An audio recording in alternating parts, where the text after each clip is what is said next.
क्या लालच और धोखे से धर्म बदलवाना अब छत्तीसगढ़ में एक बड़ा जुर्म बनने जा रहा है? मुख्यमंत्री विष्णुदेव साय की कैबिनेट ने Chhattisgarh freedom of religion bill 2026 के नए ड्राफ्ट को मंजूरी दे दी है। आसान भाषा में समझेंगे, आखिर इस नए बिल में ऐसा क्या है जो इसे पहले के कानूनों से ज़्यादा सख्त बनाता है। जानिए कैसे अब धर्म बदलने के लिए लोगों को एक वेरिफिकेशन प्रोसेस से गुजरना होगा, और अगर कोई जबरन, धोखे या पैसे का लालच देकर धर्मांतरण कराता है तो उसे कितनी सख्त सजा मिल सकती है। आदिवासी इलाकों में धर्मांतरण का सच क्या है और विपक्ष इस बिल का विरोध क्यों कर सकता है। आपको पूरी खबर बताएं इससे पहले आप हमारे चैनल को सब्सक्राइब जरूर कर लें ताकि आपको हर बड़ी खबर सबसे पहले मिल सके। नमस्कार, मैं हूं चंद्रशेखर और आप देख रहे हैं नव प्रदेश टीवी। आस्था इंसान का सबसे निजी और पवित्र अधिकार है, लेकिन क्या हो जब इसी आस्था का सौदा होने लगे, जब किसी की गरीबी, मजबूरी या भोलेपन का फ़ायदा उठाकर उसे कुछ पैसों या झूठे सपनों का लालच देकर उसका भगवान ही बदल दिया जाए। आज हम बात करने जा रहे हैं छत्तीसगढ़ के एक ऐसे फैसले की जो इस धर्मांतरण के खेल को हमेशा के लिए बदलने वाला है।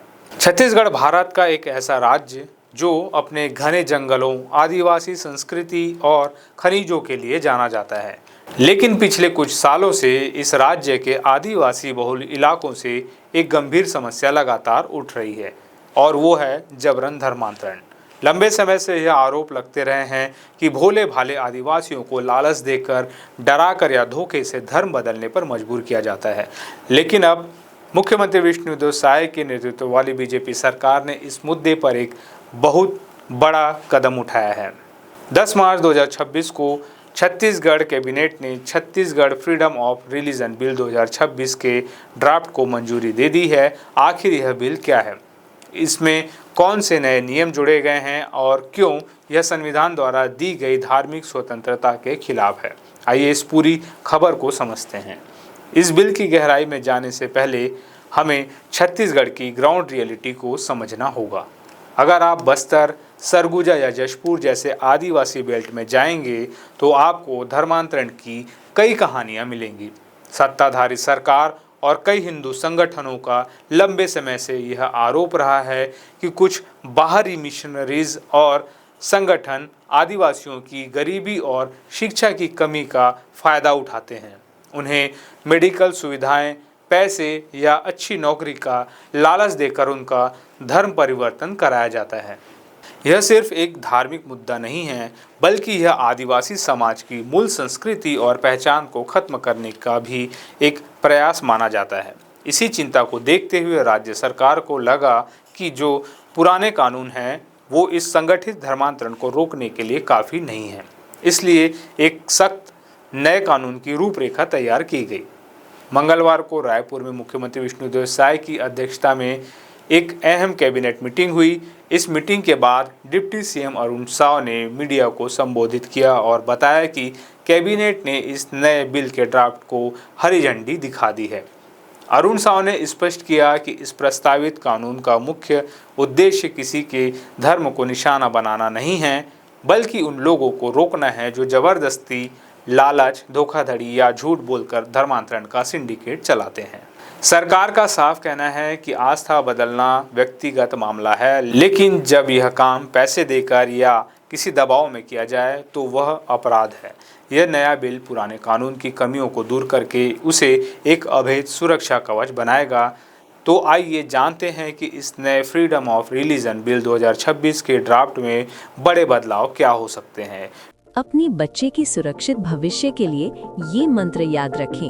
5 साल 7 बार। जन्म से लेकर 5 साल तक सुनिश्चित करें कि आपके बच्चे का एक भी टीका छूटने न पाए। पूर्ण टीकाकरण, संपूर्ण सुरक्षा।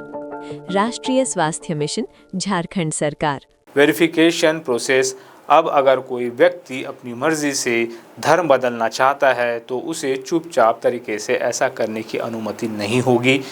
उसे एक औपचारिक घोषणा करनी होगी और सरकारी वेरिफिकेशन प्रोसेस से गुजरना होगा ताकि यह साबित हो सके कि उस पर कोई दबाव नहीं है। सख्त सजा का प्रावधान। अगर कोई व्यक्ति या संस्था गैर कानूनी तरीके से यानी लालच या धोखे से धर्मांतरण कराती पाई गई तो इस बिल में पहले से कहीं ज़्यादा सख्त सज़ा और भारी जुर्माने का प्रावधान किया जाएगा।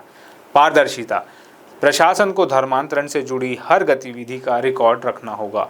अब इसका विश्लेषण करते हैं, यह बिल राजनीति और समाज दोनों को कैसे प्रभावित करेगा। सत्ताधारी पार्टी के लिए यह उनका एक बड़ा चुनावी वादा पूरा करने जैसा है। इससे आदिवासी इलाकों में उनकी पकड़ और मजबूत होगी। लेकिन सिक्के का दूसरा पहलू भी है। विपक्षी पार्टियां और कई सिविल सोसाइटी ग्रुप्स इस बिल को लेकर चिंता जता रहे हैं। उनका तर्क है कि भारत का संविधान हर नागरिक को अपनी पसंद के धर्म को मानने और उसका प्रचार करने की आज़ादी देता है। आर्टिकल 25। विपक्ष का डर यह है कि इस सख्त कानून का दुरुपयोग हो सकता है।